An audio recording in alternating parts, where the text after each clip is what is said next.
Good morning, everyone. So let's get started back here at the end of chapter 4.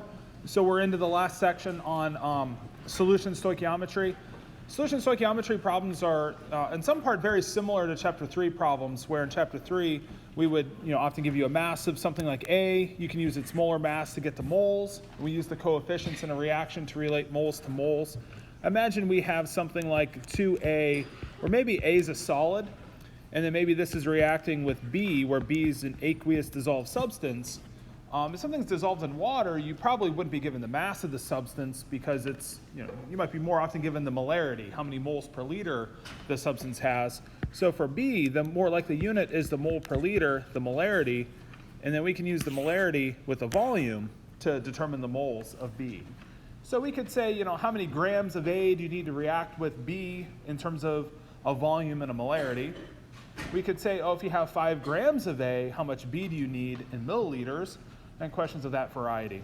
So let's take a look at a couple questions that come up here. So one of them might be how much 0.100 molar sodium hydroxide is required in milliliters to fully neutralize 125 milliliters of 0.100 molar phosphoric acid. So the first thing we have to think about is, what is the full neutralization reaction? So full neutralization reaction would be our acid, H3PO4, reacting with our base, sodium hydroxide, to do the acid-base neutralization reaction. And then the phosphoric acid is triprotic, so all 3 of these H pluses will react with sodium hydroxide. So we kind of hopefully notice and remember that we have a triprotic acid, and it's going to fully dissociate into PO4 3-, so we're going to form our salt, Na3PO4, from that full neutralization reaction. And then whenever we have an acid and base react, they form a salt, in this case sodium phosphate, and then plus water. So water is the byproduct of our acid-base reaction. And then we're going to need 3 sodium hydroxide, so we get 3 OH minuses, 3 H pluses combining together to make 3 waters. So we have each one of the OH minuses pairing up with an H plus to make the water. And we just do that 3 times. And so then that's how we get the ratio of sodium hydroxide to phosphoric acid. 3 moles of sodium hydroxide required to react with every mole of phosphoric acid. And then the last thing is that phosphoric acid is present in solution because we can kind of see from the molarity given for phosphoric acid. And then we also have sodium hydroxide in solution here. We could ask the question differently. We could say how many grams of solid sodium hydroxide you need to react here. And we can figure out with the molar mass. But we can also work with both A and B here, both our reactants, in concentrations, and then work out the required volumes for each of them. And so the question is asking how much of the sodium hydroxide solution in milliliters. So that's where I'll start here.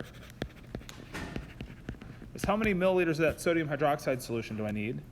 So NaOH and then SOL on solution. And then I'll start with how much I'm given of the other. Kind of like if you're doing a stoichiometry problem, figuring out how much A we need, we'll start with how much B is present and work backwards to A. So we'll start with either the molarity or the volume. I think the molarity might make a little bit more sense here. I'm going to start with the 0.100 moles of H3PO4 per liter of that solution. And I'm just, almost every time I do a problem with molarity, I usually want to write out explicitly the mole per liter, just to make sure I see that the liter's in the denominator spot. That just helps me make sure that I multiply by the volume, and then I'm going to multiply by the volume in liters. And of course I have to multiply the volume of the phosphoric acid solution by the molarity of the phosphoric acid solution. So I'm making sure to use the volume and concentration here for the same solution. So liters cancels. And so if I stop the calculation here, this is how many moles of phosphoric acid are present in the solution. So it'd be about 0.0125 moles of of phosphoric acid. And so that's how much the acid's present. And we just use our coefficient here for every 1 mole of H3PO4 from our reaction. It can react with 3 moles of sodium hydroxide. Another way to put it is for every 1 mole of phosphoric acid present, we need to add 3 moles of sodium hydroxide. And then our concentration of sodium hydroxide is 0.100 molar as well. So it's 0.100 moles of sodium hydroxide per liter of that solution. Again, if I'm not explicitly writing out the mole per liter, I might multiply by this molarity instead of divide by it, because I'm just trying to go from moles of phosphoric acid to moles of sodium hydroxide, canceling out moles of sodium hydroxide in the denominator. And so then 1 liter, 1,000 milliliters. So we get the final answer in milliliters.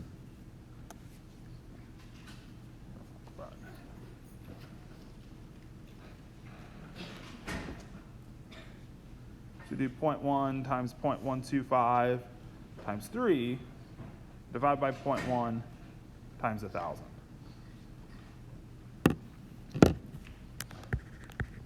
So I get 375 milliliters. Now, one thing that you have to avoid here in these problems is the dilution equation. So remember last time we talked about dilutions, we had like MIVI equals MFVF. That equation worked if we were taking some concentration volume and adding water and changing the concentration.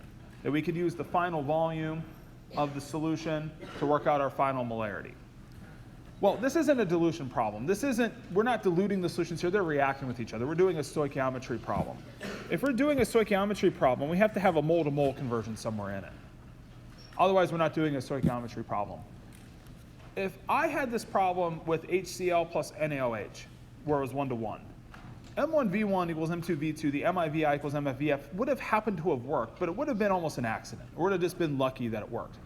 So if you're doing a problem that involves a reaction, and you're working out a stoichiometry problem that doesn't have a mole-to-mole conversion somewhere in it, then we might be making a mistake. If it's not 1-to-1, we're going to miss the mole-to-mole conversion.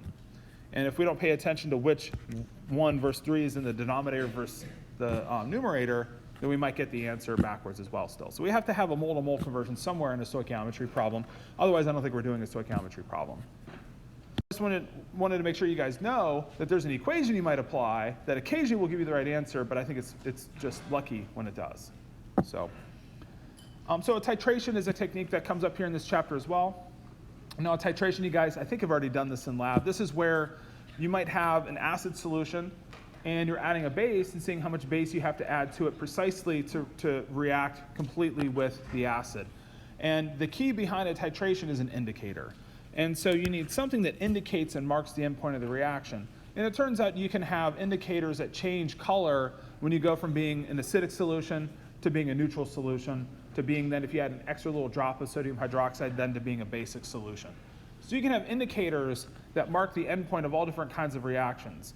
So a lot of reactions you can build and find an indicator that as soon as you add that stoichiometric quantity, there's a color change that marks the endpoint of the reaction or that stoichiometric part in the reaction. So if we imagine having, a diprotic acid like an H2A, so for a diprotic acid, we'd have to add 2 moles of something like KOH to react with it to form K2A as our salt, and then plus our 2 waters. So we're taking 2 OH minuses and combining it with 2 H pluses off the acid. If we're doing a titration like this, and we have the acid in the flask that we're titrating, and we're adding a base using a burette, then that color change is going to go off the moment we've added precisely 2 moles of KOH for every 1 mole of the H2A that happens to be present in the solution. So a titration is an analytical technique, and we're going to see that the main purpose of a titration is usually to take a solution you don't know the concentration of and do that experiment so you can determine that unknown concentration. And usually you're trying to imagine having like a 4-liter container of something, and you take like a 10 ml portion to test so you can know the concentration of the remaining solution. Okay, and so some of the important things here are, usually you start with a known amount of either an acid or base solution in a flask where you know the volume, because if you want to ultimately calculate the concentration of that solution, you usually want a really precise volume. So you usually use a pipette, something really accurate to get a really precise known volume. You add your indicator. If you forget the indicator, you'll never see the endpoint. So the indicator is the most important part of this process other than understanding how to do the titration. And then, like I said, you use a burette so that you can dropwise add the base or add base slowly so you can see precisely how much you have to add to get to that end point, that exact moment where you added just enough base to see the color change. You could flip it. You could have a base in the flask and titrate with an acid solution. Either way works. You might then just start with the pink color and be trying to get rid of the pink color. Okay, so titration is the idea here is you start with some sort of standard solution. You have to know the concentration of either the thing you're titrating or the thing in the burette. One of those two has to be of known concentration. And then what we do is we use the molarity of that standard solution. That just means we already know the concentration. So if we have two solutions here in the problem, one of them has to be known. So we can figure out the unknown, the other one. And so we want to figure out the moles of that solute needed to reach the end point of that reaction. And then we use the balance coefficients to relate to the other solute particle. So like on the previous example, if it was H2A plus 2 NaOH or 2 KOH, that the endpoint is marking the point where we've added 2 moles of the base for every 1 mole of the acid in that particular example. And then we can use the volume of the initial solution of whatever it was we're titrating to work out its concentration. And so just a few key words here. The standard solution is the solution we don't know, or that we know the concentration of going into the titration. And then we use the endpoint or the equivalence point to mark that stoichiometric point so we can work out our unknown concentration. All right, so let's look at a problem, a fairly standard type problem we might see on a titration problem. So we have 25.0 milliliters of phosphoric acid. So imagine you have a couple gallons of phosphoric acid solution that you prepared, and you just want to do a test to figure out the concentration precisely for that phosphoric acid solution. So we take a 25.0 mil portion of that acid, we titrate it using 0.125 molar KOH. Now, sometimes you have this like really obvious question of like, well, how do you know the standard concentration? Like, how do you ever know that concentration? Well, I think you guys probably did this in lab. You can actually have organic acids that are powders that you can more or less have pure powder in powder form, dry them, you can like put them in an oven to make sure you bake off any water that might have been residually attached to the acid, so that you can start with a mass that you know is a pure acid compound. And then you can add that compound to a flask where you know the mass, so therefore you know the number of moles, and then you can dilute it in some water, and so then you just add some of your base, some of your unknown concentration then is in the burette. You start adding the base. I think you guys did this in lab. So you figure out how much base it takes to titrate that known amount of acid. So that's how you would figure out your standard concentration of something like 0.125 molar KOH. Just in case you were wondering, how do you know the first thing? Like, how do you ever know a standard concentration? Well, the answer is you either get a base that's a dry powder you can precisely know the mass and therefore moles of, or you do the same thing with an acid. And there's acids that you can use. Do they still use KHP? Was that, do you guys remember this? And it's not potassium hydrogen phosphate, it's potassium hydrogen phthalate. It's just a dry powder that you can have in its acid form. But anyways, the whole point is there's a way you can know like your standard concentration of your solution like KOH here. So if it takes 45.4 milliliters of the KOH solution to fully titrate the acid, what's the molarity of the acid solution? And what's the molarity of that acid before we started titrating? So we kind of want to know how many moles of H3PO4 were initially present, and then divide by the volume to get the molarity. So what we're trying to find here is the H3PO4 concentration before we titrate. That's why I'm putting a little I there. So before we titrate and started this titration, we want to know how many moles of H3PO4 were present. Because molarity is just moles divided by volume. Divide by the volume of that solution. The volume of our H3PO4 solution was 0.0250 liters. It's that 25 mil portion. And again, it's making sure we want to know the concentration in that solution before we start titrating. So that we know that we want to know the concentration in this 25 mil solution. So we already know the volume. We just have to work out the moles of H3PO4. Well, we're using the same neutralization reaction, so we still have the same full neutralization of H3PO4 plus 3 KOH goes to K3PO4 plus 3 waters. Just adding some AQ tags here. So everything's aqueous except water, which is a liquid. And so then from the 45 point, oops, Siri was trying to help us out. And so from the reaction, we can see we have to add, for every 3 moles of KOH that had to be added, means that there was 1 mole of H3PO4 present. And so can we work out how many moles of H3PO4 were initially present from figuring out how much of the KOH solution had to be added? So if we start with the 0.125 moles of H3PO4 per liter of that solution, and we would multiply by the volume of that solution, but in liters. So our volume cancels. That's the 45.4 milliliters in liters. And then the next step is our 3 moles of KOH to 1 mole of H3PO4. Okay, so for every 1 mole of H3PO4 that's present, oh my goodness, this is, I screwed up here. This is the, let me start over real quick. So this is the concentration of KOH. So it's 0.125 moles KOH per liter. And we had 45.4 milliliters of the KOH solution. I just wrote H3PO4 incorrectly. That's an important thing to have correct, because this is going to give us the right ratio if we want to add 3 moles of KOH for every 1 mole of H3PO4.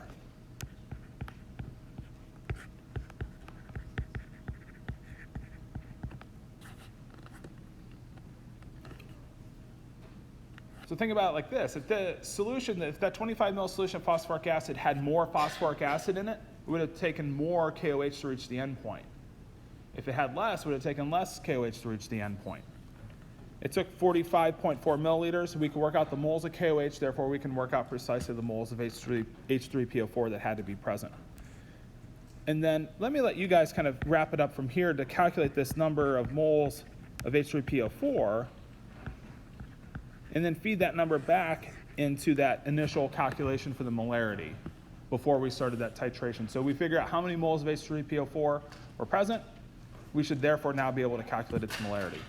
So let me give you guys a minute or two to try to crunch the numbers here and work out that molarity. And if you have, and we'll do the final, I'll show the final calculations too, but give you a chance to kind of catch up with the problem too.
Okay, do you guys get to answer B?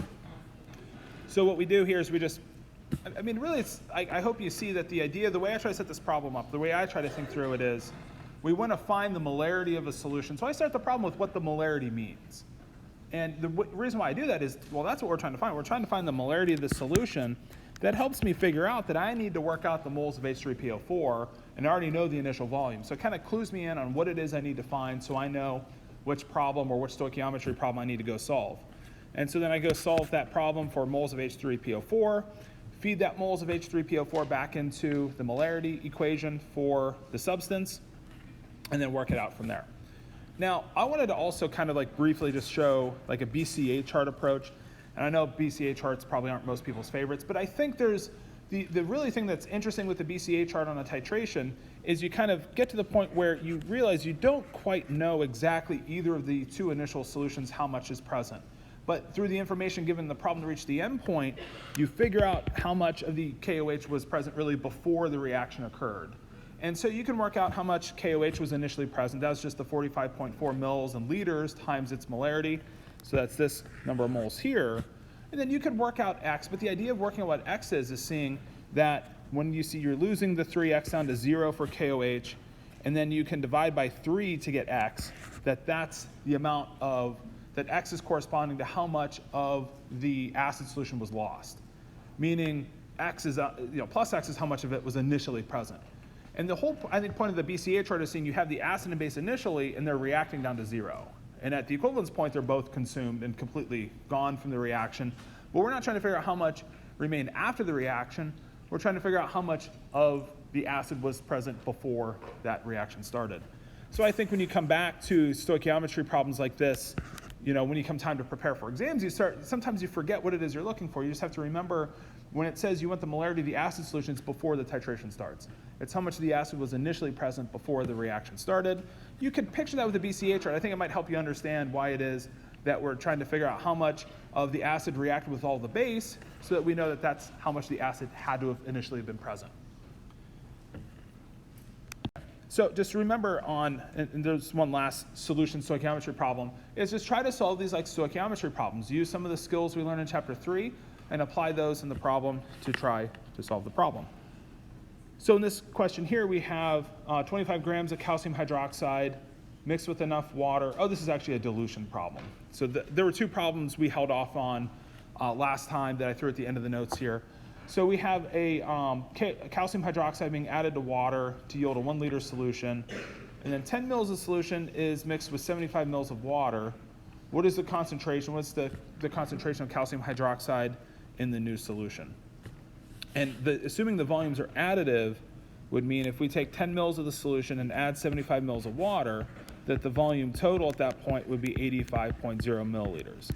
And the only reason I point this out, and you probably wouldn't have thought anything different anyways, like without being told, assume the volumes are additive, is sometimes when you mix solutions together with pure water, the volumes aren't quite additive. So usually you have to be told, if you're adding water, that it's an additive summation with the volumes. So we're just being told that the final volume is 85 mils. Why don't I give you guys like 2 minutes to work on this problem kind of from start to finish and see if you can work out this problem here.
Okay, so still see a couple people calculating. I see a lot of people looking up. So what I start with is, for the initial solution, I have 25 grams of calcium hydroxide mixed with enough water to yield 1 liter of solution. So I work out the concentration of calcium hydroxide in that solution first. So I just go grams, divide by molar mass to go to moles of calcium hydroxide, divide by volume in liters, gives me 0.337 molar calcium hydroxide. And so then we take 10 mils of that solution that is of that molarity, and then we add some water to it. So we do an MI-VI equals MF-VF, or M1-V1 equals M2-V2. I like the I's and the F's so you can think we're adding water to change the volume. So this is a dilution equation. So this is not a titration equation, but a dilution equation. And so we use our MI and our VI, and then our final volume isn't 75 milliliters, because that's how much water we added to the 10 mils. So our final volume would be 85 milliliters. And so our final volume is the final volume of the solution. So we're adding the solution volume. Spell that out. And so then we take 10 times 0.337, divide by 85, and get at answer A. And so again, MI-VI equals MF-VF, dilutions, titration problems, we solve a stoichiometry problem. And so lastly, we had skipped another problem on from section 4.4 on using the activity series. If you recall, the activity series is at the top of the chart, the alkali metals. Alkaline metals are the more reactive metals. They're more easy to oxidize than metals at the bottom of the chart. The bottom of the chart metals are things like silver, gold, platinum, precious metals that are harder and less likely to undergo an oxidation loss of electron reaction to their cations. And so if we were to look up the chart, we'd see silver going to silver plus an electron is relatively low in the activity series, and potassium, alkali metal, relatively high in the series. I think you should know this one, but we almost always give you the chart on a test. But these two metals are kind of chosen so that you would know these without even really seeing a chart. That your precious silver, harder to oxidize, and you're more likely to see potassium and ionic compounds metal. And so, but our activity, so the activity of potassium is higher, the activity of silver is lower. And so then, will silver dissolve in KNO3? And if it did, the presumed products would be silver nitrate, and then plus K solid. That seems unlikely, right? It seems unlikely we're going to take a lesser reactive metal and produce something more reactive in the process. That just doesn't seem to make a lot of sense that this reaction would take place, and it doesn't. So this reaction here would result in no reaction taking place. So we can mix silver and KNO3 and see nothing would happen. But then likewise, if we took kind of the opposite, potassium into the silver nitrate, and if we did this reaction here, then the potassium, can it dissolve to K plus and NO3 minus? So potassium is being oxidized in this reaction, losing an electron. The electron has to go somewhere. The electron goes on to silver, returning to silver in its elemental form with a 0 charge. So silver would be reduced in this reaction. It gains the electron lost by potassium. And then this reaction makes sense because we start with the more reactive potassium, and in the process of this reaction, we produce the lesser reactive silver.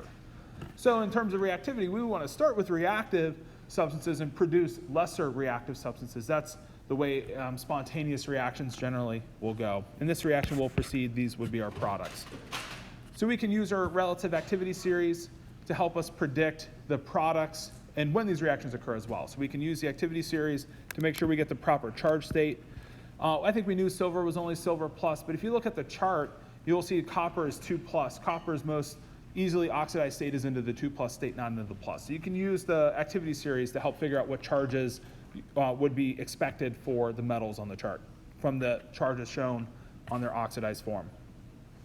And now, lastly, let's come back to this reaction here, because this isn't one, like the last reaction here on this page isn't silver nitrate going to silver or potassium chloride going to potassium metal. This is just our ordinary metathesis reaction. So it's making sure that we see that if you just do a simple exchange of your ions here, then the question is relative solubility. So it kind of circles back to the first part of the chapter to make sure that once we see the redox reaction, that we see that the redox reaction isn't a metathesis reaction. It's a different reaction into itself. It's an oxidation-reduction reaction. And then when we look back at this reaction here that we started the chapter off with, this type of reaction, where we get AgCl, solid because it's insoluble in water, and KNO3, AQ, because KNO3 is water soluble, that when we look at this reaction here, that this is not any kind of oxidation-reduction reaction. So it's kind of like seeing the metathesis reaction. We're not changing charge states of our substances. We're just precipitating things that are insoluble during the course of these reactions. And again, if we don't have this precipitate in the metathesis reaction, we would have no reaction taking place. So we need to have something change the products from the reactants. We need something like a solid to form here. So it just kind of reminds us and shows us that the metathesis reaction isn't one of these oxidation-reduction reactions, and that the oxidation-reduction reactions themselves are a different category of reactions. So in this chapter, we have the metathesis reaction, the acid-base neutralization reaction, then we have the oxidation-reduction reactions introduced. Okay, so with that, that's chapter 4. There's a variety of chapter 4 questions towards the end on stoichiometry that will look a lot like chapter 3 problems. So you'll see a lot of variety in solution stoichiometry problems, but just try to solve them as the same problem. You're just trying to find the mole-to-mole step, just like we were doing back in chapter 3. Okay, so let's head into chapter 5. So chapters 4, 5, and 6 for midterm 2 go from solutions in chapter 4 to thermochemistry in chapter 5, heat changes of reactions. We're going to see that I think the reason why chapter 5 is wedged in here is that most of the reactions occur in a solution. And so we see most of the reactions that we study in chapter 5 are occurring within some sort of a solution. So we kind of need the idea of what a solution is before we look at heats of reaction. And then when we get into chapters like 6 and 7, we start getting into the electronic structure and some of the nature of the different elements. And a lot of the differences of elements tend to vary in things like ionization energies, electron affinities, and those are all like energy values. So you need to talk about energy before you can understand some of those ideas in chapters 6 and 7. So we have a chapter here wedged in on energy that I think to set the stage for some of the energy topics that we'll be talking about in our later chapters. And so in chapter 5, we'll talk about chemical energy, first law of thermodynamics. The key is really enthalpy, delta H, if you remember this. It's the enthalpy is kind of like the heat change of a chemical reaction. And so we'll talk about enthalpies of reaction. And then calorimetry is how we study and determine these in the laboratory. So calorimetry is our main way that we determine delta H's experimentally. And then we'll talk about Hess's law. If you remember Hess's law is kind of the, if A goes to B and B goes to C, then you can work out the A to C difference of energies. Like if you know, in fact, Hess's law is something that once you learn it, most people remember it. So let's say A plus B, let's say this delta H is 10 kJs. And then let's say C goes to D, and then this delta H is 20. Well, you can work out then that A plus B goes to D, where C is canceled out if you add these up. So if you can add these two reactions up, A plus B directly going to D would be plus 10 for the first one, and then plus 20 for the second, that this delta H would just be equal to the sum of 30. So a little off topic to bring this up, but if you've seen this before, you probably remember that if you can add reactions up, you just add up their delta H's. And we'll go through and talk about that towards the end of the chapter. We call that Hess's law. And then enthalpies of formation are a table of values that we can come up with for like reactants and products that you can use, or for a bunch of substances that you can then use for a given reaction to look up all the reactants, all the products, to try to work out a delta H of reaction. So if you can have a database of just about every substance in terms of their enthalpies of formation, you can use those to work out what are the sum of the enthalpies of the formations of the products minus the reactants, so you can get your change, your delta H of your final minus your initial, your products minus reactants. And then there's a little bit of discussion at the end of the chapter on bond enthalpies. And bond enthalpies are really interesting. That's, if we think of a reaction like H2 plus O2 goes to water. Like this is that balloon kaboom that we saw at the start of the class. Like a really explosive reaction. The reason why there's a lot of energy change in this reaction is really the change in the nature of the bond strengths. So if we form bonds that are stronger, And when we start with bonds that are weaker, we have like an energy difference. That energy difference was being given off in the form of kinetic energy to move the air molecules, to create the flame, to create the sound that we hear when that reaction explodes. And so it's really the bond energy differences that give reactions their heat changes. Now, some reactions will proceed where they release heat, and some reactions will proceed where they absorb heat. It turns out that the sign, the magnitude, and the sign of delta H doesn't really tell you if a reaction can or can't occur. Like we'll see that some salts dissolve in water and the solution becomes colder. Some solutions dissolve in water and the solution becomes hotter. So the heat change can really go either direction for reactions that take place. If you want to know, and you might remember this, Gibbs energy, delta G, is the main equation. If it's positive or negative, kind of tells you if the reaction can or can't occur. Delta G is the main equation that would tell you for a reaction, if you mix two things together, should something actually form, delta G is what's going to tell you if the answer is yes or no. And that comes up in chapter 20 later in Chem 1220.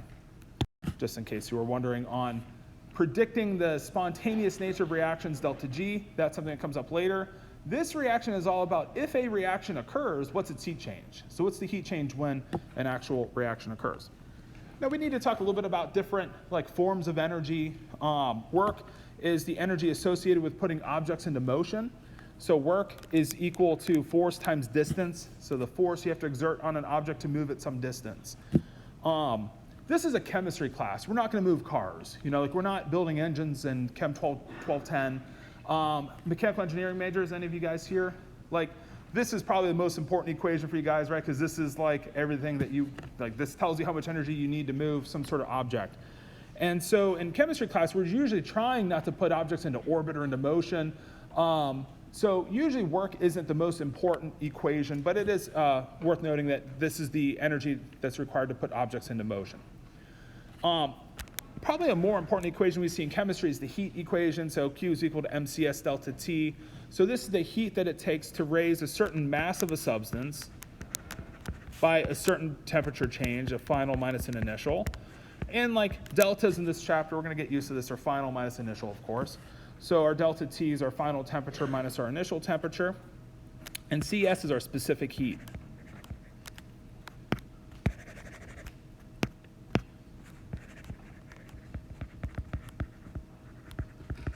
So specific heat has the units of joules per gram Kelvin or joules per gram degree C.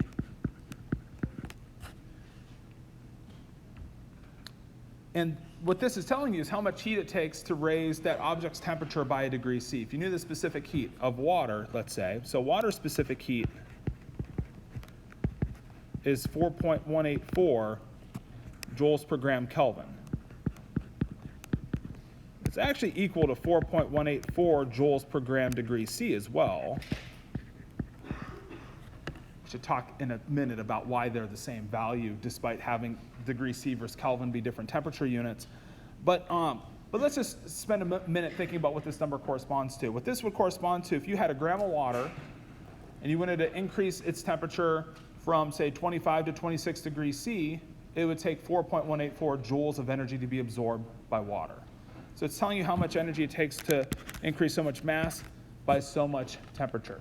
Now, if you had 125 grams of water that you wanted to increase the temperature of by 100 degrees, then you would take your specific heat times that mass times that temperature change. And so another thing that's important to point out for Mike, I'll take this off. This thing keeps playing. Siri keeps talking to us and it's playing music.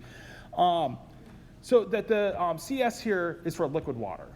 Solid water, ice has a different specific heat. Gaseous water has a different specific heat. They're not worth memorizing. Even this specific heat isn't worth memorizing. You might notice, if you've ever seen the joule to calorie conversion, that this is the exact conversion of calories to joules. So you may remember that 1 calorie is equal to 4.184 joules. You may think that's interesting that we're seeing 4.184 joules per gram Kelvin come out for water. Well, this is actually because the calorie scale is defined as the heat it takes to raise 1 gram of water's temperature by 1 degree C. So the calorie scale is basically defined in heat units off of the energy it takes to raise the temperature of water So it's essentially derived off the specific heat of water. Okay, and so towards like the middle part of the chapter, we'll actually deal with some equations that work through like calculating heat changes for water. But let's save some of those for later. Let's just look at some other equations that relate energy to some chemical properties or physical properties. We have electrostatic attraction. This is a really important equation in physics. It's also a really important equation in chemistry. The attraction of two particles is going to be attraction when they're opposite in charge. Like if we have a minus and a positive particle, then the net sort of energy of, we get attraction between those particles. If we have two negatively charged particles, we would get net repulsion. If we have two positively charged particles, we'd have repulsion as well. We need the minus and the plus, or a plus and a minus, to give us a negative energy of attraction to bring those particles together. There's a slide, the very next slide will kind of show us a picture of this. So if we bring two oppositely charged particles together, they're attracted together. Obviously, if two particles have the same charge, they're going to repel each other. Their energy is going to go upward instead of downward. So those particles are going to try to repel each other, move away from each other, as opposed to move towards each other. And so if you bring two particles together, so if we take a look at the distance of separation here, that and we start thinking that being negative in energy is good, because that's bringing the particles together, that's their attraction, that if we bring them closer together, that's going to be better. So the closer the particles can get, the better, if they're opposite in charge. And most things have a sticking point. So most, like NaCl has a point where it reaches their ideal distance, and if we keep going, they do have some other repulsions if they're other particles. And the same thing with most bonds. Most bonds have an ideal bond length, and if we stretch it, energy goes up, and if we try to push the atoms closer together, the energy goes up. So most bonds have some ideal bond length. And so electrostatic attraction is telling us, and you can predict a lot of things off this equation. If you increase the magnitudes of charge, that's good for attraction, right? So if you bring the charges higher, that's better. And if only for these two particles, if these are the only two charges that mattered in ions, bringing them closer together would be better. And there would almost be, until they were infinitely close together, would be as close as they'd want to get. Now there are other particles. Eventually the nuclei of the atoms can repel. So there are other factors involved than just the actual plus and minus charges on, say, like a sodium and a chloride. So their two nuclei will eventually repel, so they're not exactly sitting on top of each other. And then the SI unit of energy, we've seen this before. The joule is a kilogram meter squared per second squared, just the fundamental SI units of the joule. We've seen the kinetic energy equation too. That's somewhat useful. The kinetic energy is 1/2 mv squared. So just some equations of energy that are useful to kind of take a look at as we're starting chapter 5. Okay, so this picture here is showing us the picture I was alluding to, that if you have two oppositely charged particles, a negative and a positive, we bring them together, the energy goes downward. Going downward is stability, so we gain attractive energy.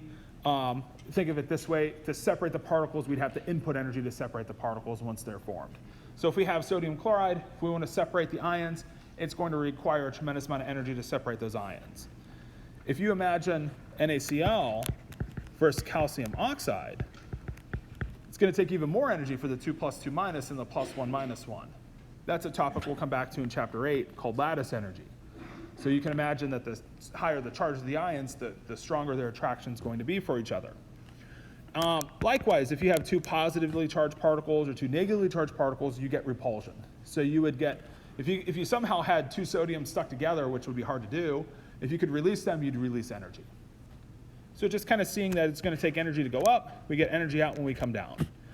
We release energy when we form ionic compounds. It would require an input of energy to then break the bonds that unite those ionic compounds. Those ionic bonds, the electrostatic forces of attraction between those ions are very strong.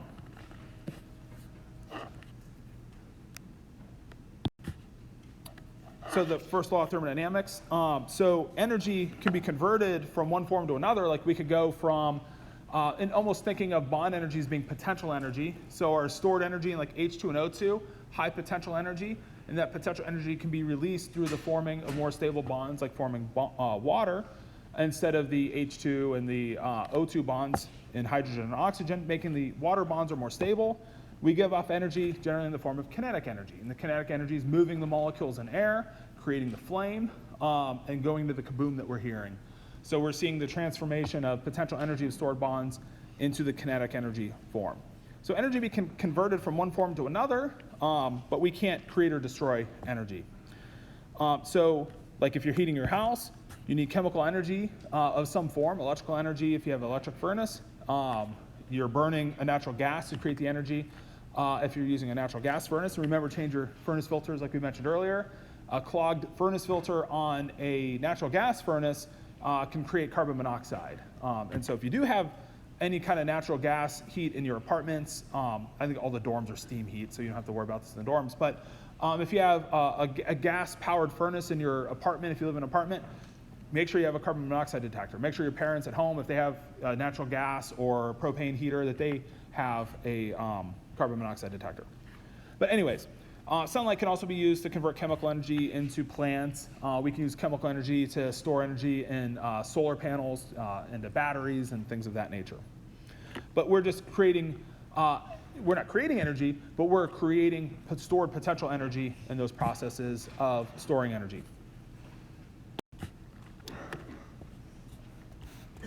And so this reaction here is kind of looking at our H2O2 here of the picture that we were building kind of on that opening slide here for chapter 5. That H2O2, in terms of internal energy or potential energy, are higher in energy. They're less stable than the product water in the reaction. So if I take 2H2 plus 2H2O to make sure I balance out that reaction, the energy is being given off due to the nature of the stored energy and the bonds of H2 and O2. Hydrogen is, in a way, like if you've ever heard of hydrogen fuel cells, trying to use hydrogen as a fuel source. Hydrogen is not readily available naturally. You have to produce H2.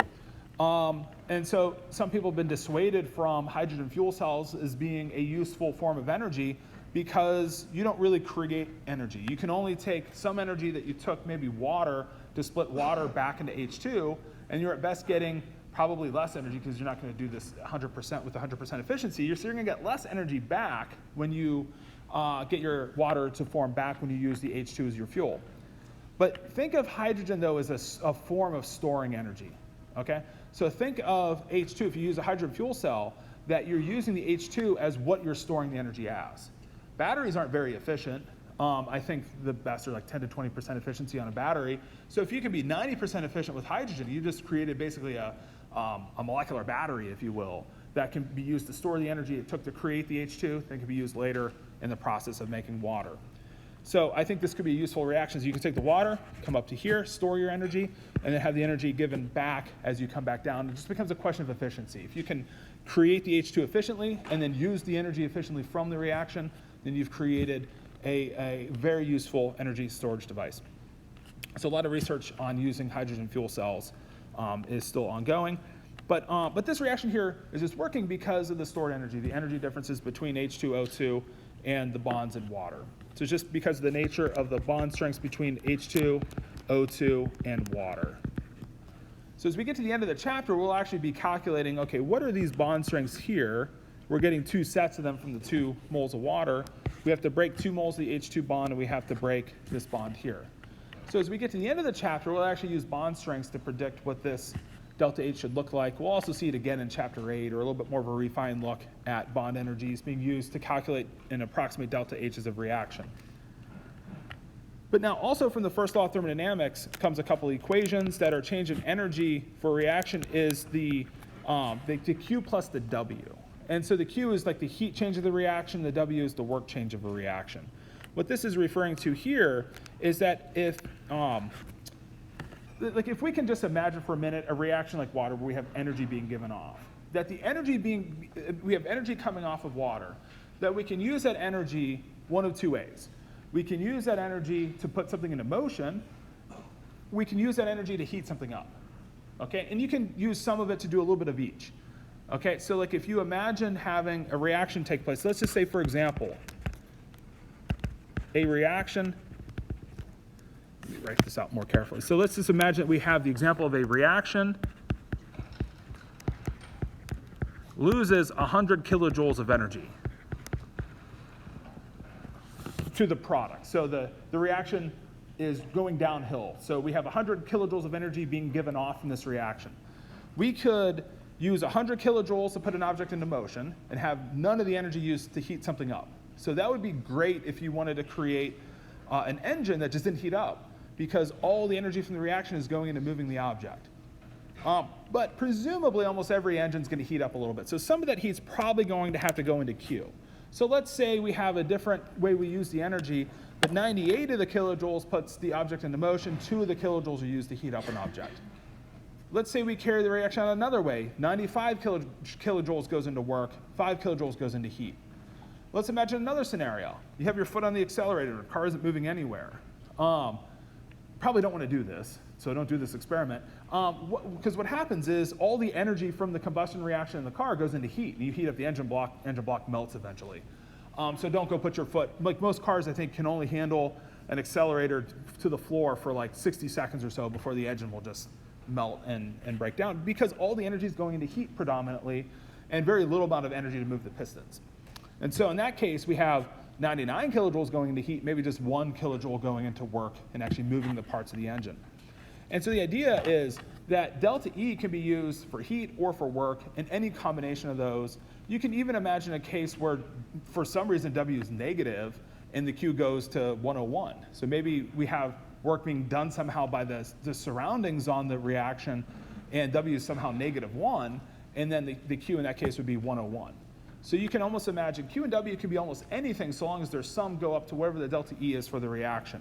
So Q and W depend on how we carry a reaction out.